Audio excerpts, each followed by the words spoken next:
नमस्कार दोस्तों। आज हम क्लास 6 की एनसीईआरटी हिस्ट्री का चैप्टर 5 पढ़ने जा रहे हैं, जिसका नाम है राज्य, राजा और एक प्रारंभिक गणराज्य। तो आइए शुरू करते हैं। प्रारंभिक गणराज्य। राज्य, राजा और एक प्रारंभिक गणराज्य। शासकों का चयन कैसे किया जाता था?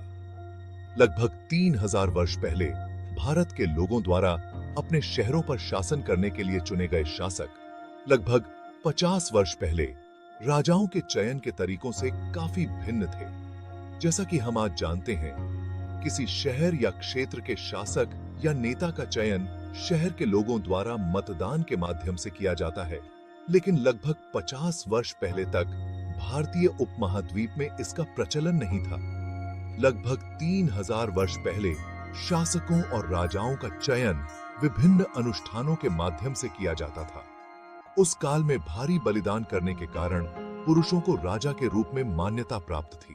अश्वमेध या घोड़े की बलि एक ऐसा अनुष्ठान था जो किसी क्षेत्र के राजा या शासक का निर्धारण करता था। एक घोड़े को घूमने के लिए स्वतंत्र कर दिया गया तथा राजा के आदमियों द्वारा उसकी सुरक्षा की गई। यदि घोड़ा किसी अन्य राजा के राज्य में चला जाता और कोई उसे रोक लेता तो दोनों राजाओं के बीच लड़ाई हो जाती। हालांकि यदि अन्य राजा घोड़े को नहीं रोकते तो इसका मतलब यह होता था कि उन्होंने स्वीकार कर लिया था कि बलि देने वाला राजा अधिक शक्तिशाली है। इसके बाद राजाओं को यज्ञ में आमंत्रित किया गया, जिसका संचालन पुरोहितों ने किया। जो राजा अश्वमेध जैसे विशाल यज्ञ करते थे, उन्हें जन या लोगों के बजाय जनपदों के राजा के रूप में मान्यता दी जाती थी। जनपद शब्द का अर्थ है वह भूमि जहां जन या लोग अपने पैर रखते हैं और बस जाते हैं। इसलिए ये राजा केवल जनता के नहीं बल्कि जनता की भूमि के शासक थे।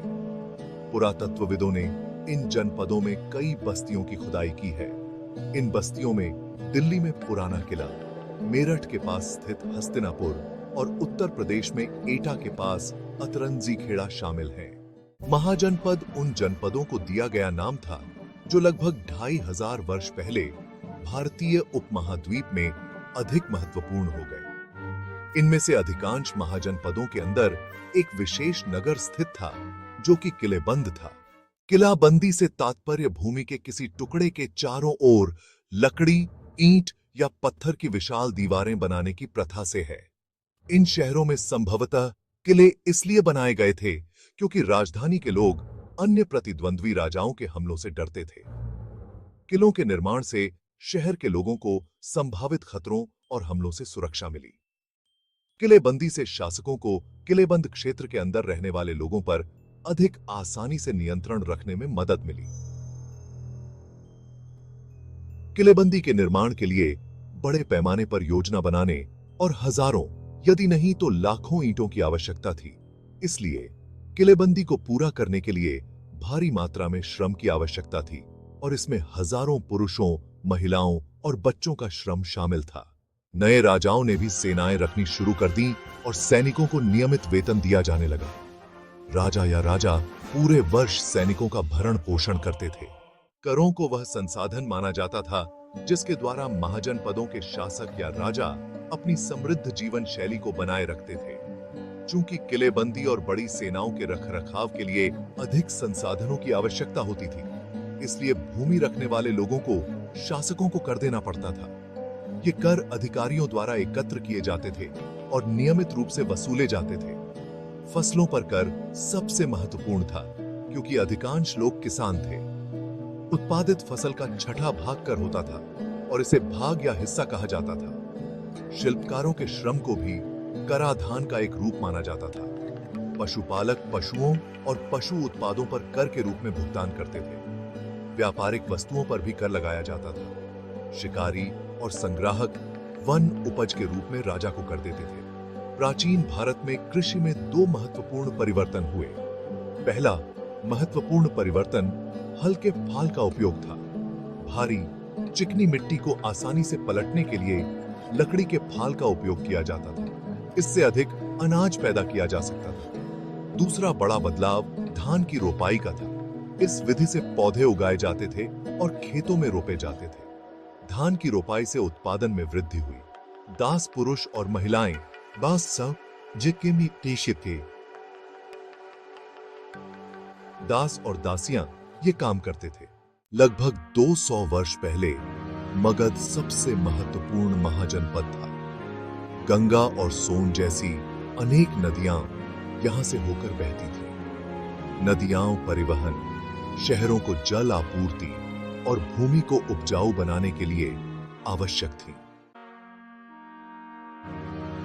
मगध के कुछ भाग भी वनाच्छादित थे और जंगलों में रहने वाले हाथियों को पकड़कर सेना के लिए प्रशिक्षित किया जाता था। वनों से लोगों को घर, गाड़ियां और रथ बनाने के लिए भी लकड़ियां मिलती थी। इस क्षेत्र में लौह अयस्क की खदानें भी मौजूद थीं, जिनका उपयोग लोहा निकालने के लिए किया जाता था।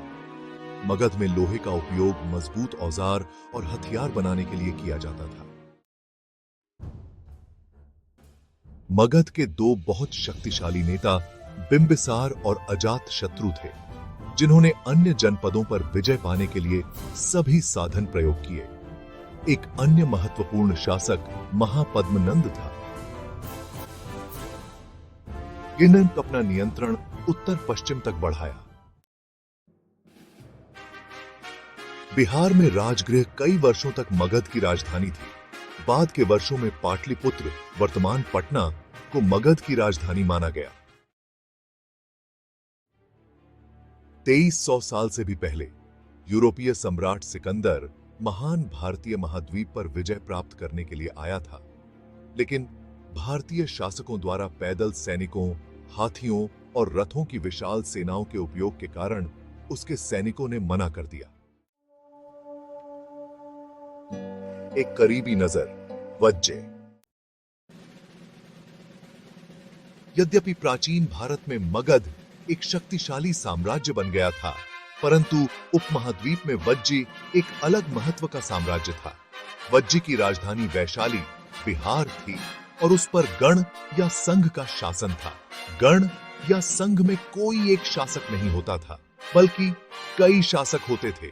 यहां तक कि जब हजारों लोग एक साथ एक क्षेत्र पर शासन करते थे, तो उनमें से प्रत्येक को राजा कहा जाता था।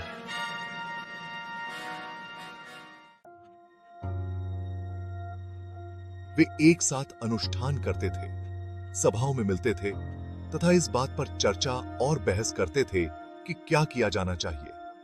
हालांकि महिलाओं, दासों या कम्मकारों को सभाओं में प्रवेश की अनुमति नहीं थी। गौतम बुद्ध और महावीर दोनों ही इन गणों या संघों से संबंधित थे। बौद्ध ग्रंथों में संघ जीवन का सबसे जीवंत वर्णन मिलता है। भारतीय उपमहाद्वीप के शक्तिशाली राज्यों के राजाओं द्वारा संघों पर विजय पाने का प्रयास किया गया। इसके बावजूद संघ लंबे समय तक, लगभग 1500 वर्ष पूर्व तक अस्तित्व में रहा। अंतिम गण पर गुप्तों ने विजय प्राप्त कर ली। शिबाकी के तेसागे थे। कक्षा 6 इतिहास, अध्याय 5 राज्य, राजा और एक प्रारंभिक गणतंत्र। नोट्स। कक्षा 6 इतिहास, अध्याय 5 के लिए एनसीईआरटी समाधान छात्रों को राज्यों, राजाओं और एक प्रारंभिक गणराज्य के बारे में जानने और दोहराने में मदद करेगा। समाधान सेट का पीडीएफ संस्करण छात्रों को अपने लैपटॉप या एंड्रॉयड डिवाइस पर इसे डाउनलोड करने की अनुमति देता है। वे अब अपनी सुविधानुसार कक्षा 6 सामाजिक विज्ञान अध्याय 5 का अध्ययन कर सकते हैं और संक्षिप्त नोट्स परीक्षाओं से पहले उनके संशोधन के लिए फायदेमंद हैं। अध्याय 5 सामाजिक विज्ञान, कक्षा 6 सामाजिक विज्ञान इतिहास, अध्याय 5 में राज्यों, राजाओं और प्रारंभिक गणराज्य से संबंधित सभी महत्वपूर्ण बिंदु शामिल हैं। आइए उनमें से कुछ पर नजर डालें। पुरुष शासक कैसे बने? इस खंड में पुरुषों द्वारा दूसरों पर श्रेष्ठता प्राप्त करने के तरीकों का वर्णन किया गया है। इस तरह के तरीकों से जुड़े अनुष्ठानों पर चर्चा की गई है। ऐसा ही एक अनुष्ठान अश्वमेध या घोड़े की बलि था। इस खंड में शासकों के परिवार के सदस्यों की जिम्मेदारियों के बारे में भी बात की गई है। अंत में यह खंड इस बात पर समाप्त होता है कि जाति व्यवस्था कैसे बनी और लोगों को इसके अनुसार कैसे वर्गीकृत किया गया। जनपदों। इस खंड में शासकों के पदानुक्रमिक वर्गों का उल्लेख किया गया है। जनपद वे भूमि हैं जहां जन या शासकों ने अपने पैर रखे थे। विभिन्न पुरातात्विक अभियानों ने मेरठ के पास स्थित हस्तिनापुर, दिल्ली में स्थित पुराना किला और एटा के पास स्थित अतरंजी खेड़ा में जनपद बस्तियां पाई। इस तरह की खुदाई से पता चला कि जनपद झोपड़ियों में रहते थे और कृषि और पशुपालन व्यवसाय करते थे। उन्होंने पेंटेड ग्रे वेयर जैसे मिट्टी के बर्तन भी बनाए। महाजनपद। जनों में से कुछ लोग अधिक शक्तिशाली हो गए और उन्होंने महाजनपद नामक एक विस्तृत क्षेत्र को नियंत्रित करना शुरू कर दिया।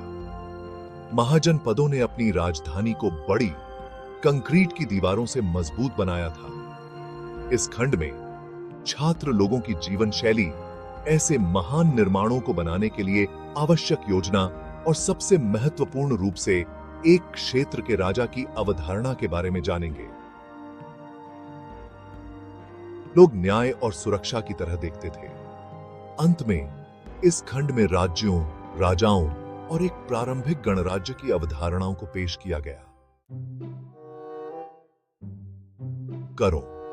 इस खंड में उन करों पर विचार किया गया है जो उस समय प्रचलित थे। कर एकत्र करने के कारणों को शामिल किया गया था। समाधान सेट में लगाए गए करों के प्रकार और उन्हें चुकाने वाले लोगों पर भी विचार किया गया।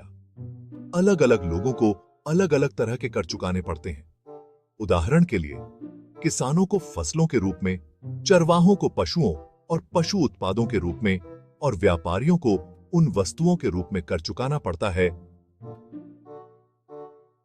जिनका वे व्यापार करते हैं। हालांकि यह प्रणाली हमारे पास मौजूद प्रणाली के समान है, लेकिन समाधान सेट ऐसी कर प्रणाली की विशिष्टता पर ध्यान केंद्रित करता है। इसमें शेयर या भाग की अवधारणा भी शामिल थी। कृषि में परिवर्तन। इस खंड में महाजनपदों के समय में कृषि पद्धति में होने वाले दो महत्वपूर्ण परिवर्तनों को स्पष्ट किया गया है। इसमें जुताई के लिए लोहे का उपयोग और धान की रोपाई की प्रक्रिया की शुरुआत की गई। समाधान सेट में इन नई तकनीकों और इसके परिणामों पर चर्चा की गई है। एक करीबी नजर। मगध। महाजनपदों में मगध सबसे प्रमुख थे। मगध के उत्थान में नदियों के योगदान को इस कक्षा 6 के राज्यों के राजाओं और एक प्रारंभिक गणराज्य के नोट्स में शामिल किया गया है। औजार, हथियार और रथ बनाने के लिए लोहे के उपयोग पर भी ध्यान केंद्रित किया गया है। समाधान सेट में मगध के महत्वपूर्ण राजाओं के जीवन और भूमिका को ऐसे साम्राज्य की वर्तमान प्रासंगिकता के साथ शामिल किया गया है। एक नजदीकी नजर। वज्जी। जन की अवधारणा का अपवाद गण या संघ है, जो वज्जी में प्रचलित था। इसने कई शासकों की अवधारणा को पेश किया, जो सभी अनुष्ठान, बैठकें और सभाएं एक साथ करते थे। इसे आज प्रचलित लोकतांत्रिक सरकार का आदिम रूप माना जा सकता है। अगर आपको हमारी वीडियो अच्छी लगी हो तो इसे लाइक करना ना भूलें, क्योंकि आपका एक लाइक हमें प्रोत्साहित करता है, जिससे हम नई वीडियो बनाएं। धन्यवाद। मिलते हैं अगली वीडियो में।